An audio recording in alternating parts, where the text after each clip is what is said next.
Hey, I'm Vicky and I'm going to be sharing with you 6 genuine work from home ideas. These are things that you can do flexibly, from home, around a family. They can bring in a full-time income, and just to illustrate how much they can make for you, I'm going to share with you exactly how much I made from each of these income streams during the month of August. Full disclaimer up front, some are more impressive than others, but as I'm going to be explaining, some of them are things that I spend much more time on, some of them things with a lot of potential. I just haven't been able to unlock that potential yet because I haven't been working on them that long, or I just haven't put the number of hours in required. But they are things, all things that you can make a full-time income from home. If you stick with me right to the end, I'm going to share with you exactly what I earned in August in total from these 6 income streams. Now, I'm particularly pleased with this month because my kids were off school for the entire month. They had 1 day a week with my parents, so I had a little bit of childcare, and I did do some work while they were in the house when I had them distracted on the odd occasion, but it certainly wasn't full-time hours that I was working during the month of August, and despite that, I've still managed to bring in a full-time income. One of my main motivations for making this video is that it's exactly the kind of thing I would have loved to have seen 5 years ago when I was made redundant and I just wasn't sure what I was going to do next. I knew that I wanted some flexible work. I knew that I didn't want to work a 9 to 5, 5 days a week while my kids were really young. But what was the job that was out there that was suitable for me? I didn't know. I'd come from a journalism background. That is typically a job with lots and lots of hours, lots of travel. So I really wasn't sure what to do next. So this video, it just kind of sets out, if you're in a similar position, you're wondering what you can do that can mean you can make money from home. I hope that this gives you some inspiration. It's the kind of inspiration that I needed 5 years ago. Our first work from home income idea is product sales. I have an Etsy store and I also sell products direct from my website, and I do that via a website called PayHip, which basically takes the payment from the people that are buying the product. It has my storefront, and then it also deals with any VAT that needs to be paid depending on where the customer who's buying the product is. It will collect the VAT and deal with that for me, so I don't have to worry about that. Product sales could be a physical product or a digital product. I personally sell digital products. It is my lowest income stream by a country mile. I think it is quite a difficult income to get into. I've only been doing this, I've been doing this about a year, less than a year, and I have to say I haven't put anywhere near the amount of time that is required to put into it in order to make a decent amount of money, okay? So, which is why in the month of August, my product sales were 93p from Etsy and £7.07 from direct from my website. So not impressive. I have had much better months than that where I've made over 20, 30 pounds. However, this was a particularly low month. I haven't been putting any time into my Etsy store over the last couple of months. It's something that I really need to put more time into. I would say for a successful Etsy shop, you need to add, like, say 30 products in the first month alone, and also be paying for ads. I've toyed around with paying for ads on Etsy a little bit, but it's not really working for me so far. I think I need to do much better work at marketing my digital products on my own website and to my own mailing list.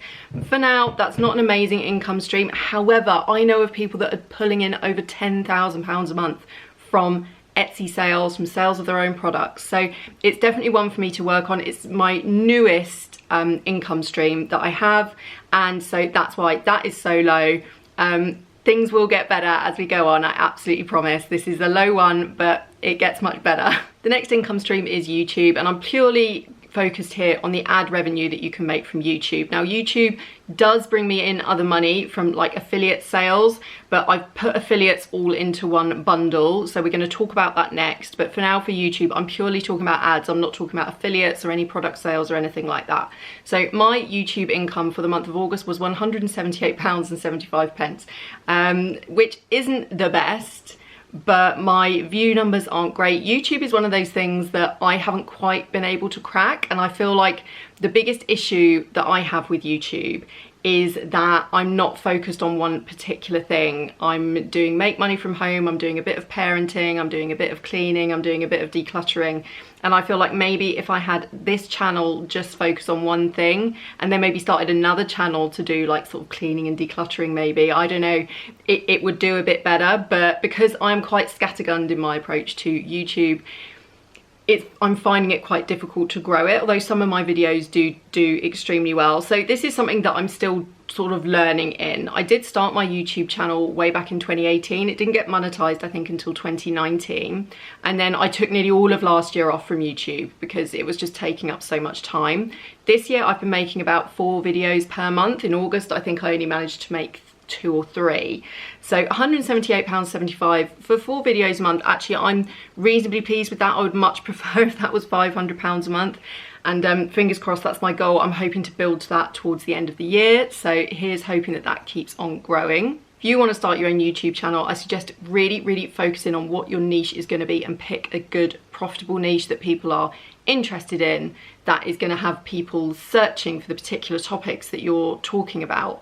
Really think about what the niche is before you get started, and think about what your first 20-30 videos are going to be. Look at what other channels are doing that are doing well in that niche that you want to go into, and focus on making similar videos to that, not exactly the same video, but similar videos that provide more information, better information. That's how you can grow relatively quickly on YouTube.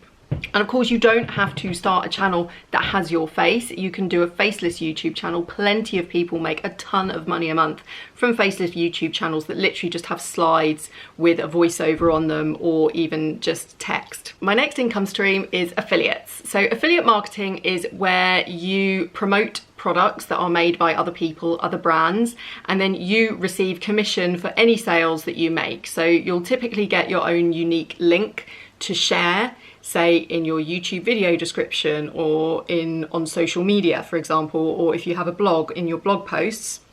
And then people that click through that, their activity is then tracked. If they buy something via that link, then you'll get a little slice of the sale. So my affiliate income was £448.41, which isn't bad. It's not as much as I would like it to be, and it certainly should be better for the amount of traffic that I get to my 2 websites. I'll talk more about my 2 websites in a minute, but I'm happy with that. That comes from a variety of different affiliate schemes. So Amazon is a big one. Amazon's great because there's so many different products that Amazon sell. There's bound to be something that you can promote that will be relevant to your audience, whether you have an audience on social media, you have an audience on YouTube, or you have a blog audience. However, the pay that Amazon gives you is like kind of pathetic. You might get like 1 or 2% for a sale. And if you're only selling very low value items, then you're not going to make a ton of money from Amazon affiliate schemes. So for that reason, I'm also signed up to a ton of other affiliate programs. I'm really careful about what I promote. I only promote things that I really get, that I really know, that I've used, that I've researched, that are legit. I'm really very fussy about what I will provide an affiliate link to on my website. So I'm with networks such as Awin and Finance Ads and Share a Sale, and these are all companies that will represent multiple brands, like big brands like Etsy and John Lewis and Marks and Spencer, and big global brands as well. And all you need to do is sort of decide what product that you're going to promote, generate a affiliate link in your account, and then share it. You've really got to create great content around that really sets out why buying this product would be such a good thing for your reader to do. Okay, moving on to freelance work. So I've been doing freelance work ever since I got made redundant. It's been really varied. A lot of it has been social media work. Some of it has been blog post writing for other brands. I've done a bit of freelance journalism as well. Journalism is the job that I did before I was made redundant. So lots of different kind of bits. My freelance income for August was £980. So the majority of the hours that I did work in August were towards this freelance work, because that is work for a client. And so I can't, charge them for holiday because I am a freelancer. I have to put in the hours in order to earn the money. So £980 was what I brought in August for my freelance work. You can find freelance work in all kinds of different places. So Fiverr, Indeed, online. The current freelance work that I'm doing, I actually came across an ad on Facebook for it. So it's really a case of figuring out what your freelance skills are. Are you a good writer? Are you a good social media person? Can you edit videos for people? Have a think about what your specific set of skills are. Put yourself out there on LinkedIn. That's another great place to find freelance work. just generally have your ear to the ground and be open and be responding to inquiries. You might end up responding to 30 inquiries before you get a really decent piece of work, but from there it can really snowball. So the next stream of income comes from virtual coffees and Patreon. So if you're not aware of what virtual coffees are, this is a way to tip content creators basically with a small amount of money as and when you feel like doing so. So I do mine via the website Ko-fi, K-O-F-I, and Patreon is another way for audiences to pay content creators. My Patreon account, I have monthly subscribers in there. So Ko-fi is a one-off, whereas my Patreon, people are paying me monthly for that. So just to give you an idea, in August for Ko-fi's, I received £241, and for Patreon, it was £52.65. All of this money comes from the audience for my Instagram account by Vicky Smith, and that is where I talk about the news, media, I answer people's questions about the news and media, I have like daily news discussions, I have insider insights about how the media works, why the media does things in a particular way. I started doing this kind of stuff back in 2020 and it's really taken off. I've got 50,000 subscribers. This isn't my best month. I've received a lot more from my audience in other months.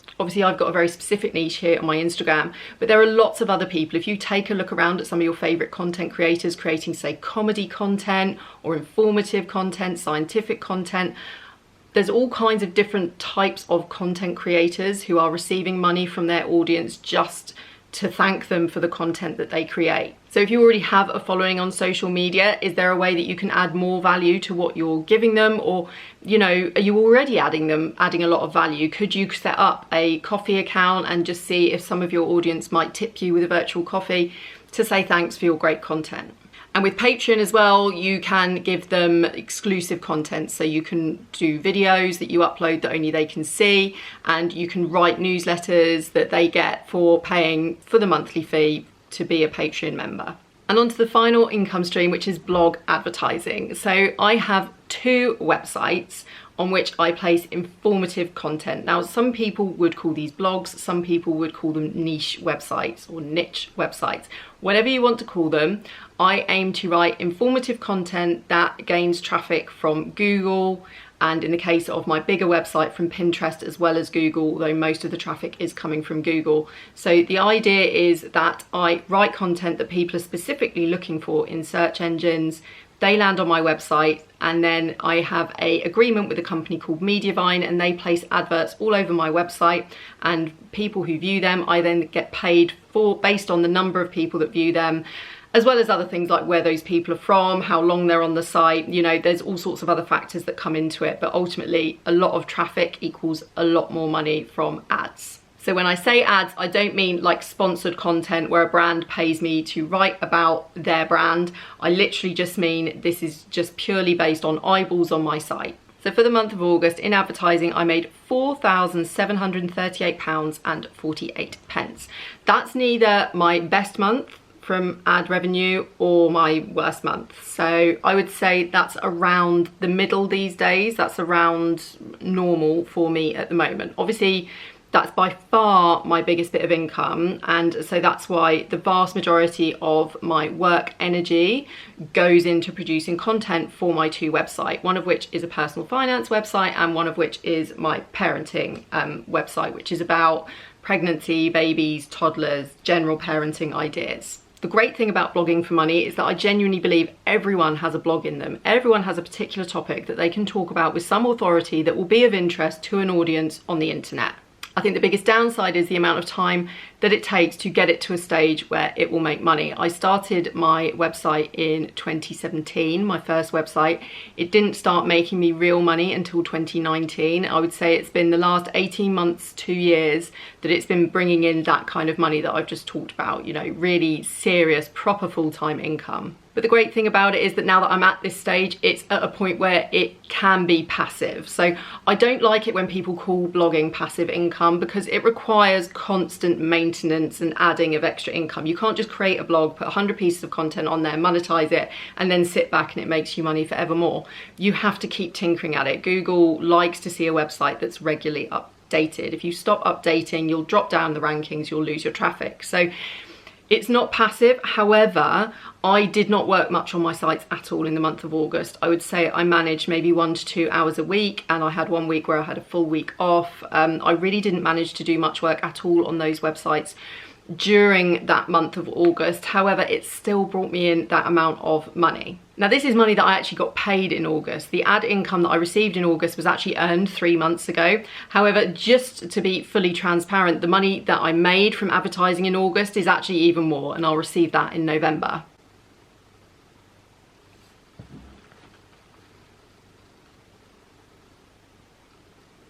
So let's go to the total then. How much did I earn during the month of August working for myself completely flexibly from home, much fewer hours than I did the month before because my kids were off school? I made £6,647.29. That's before tax. So obviously tax is going to take over £2,000 off that total. And then we also need to talk about expenses, of course. What are my monthly expenses? My expenses are £150 a month. That's quite typical these days, £150 a month, and that expenses includes things like the hosting costs for my websites, my email services. I have an email service for each of my websites. Things like domain names that need to be renewed once a year, that gets spread across the year. So there's a few different costs there. PayPal fees for some of the payments that I receive. So there you have it. Those are 6 income stream ideas that you can do from home, plus how much I made from each of them during the month of August. I hope this video has given you some great income ideas for work that you can do from home.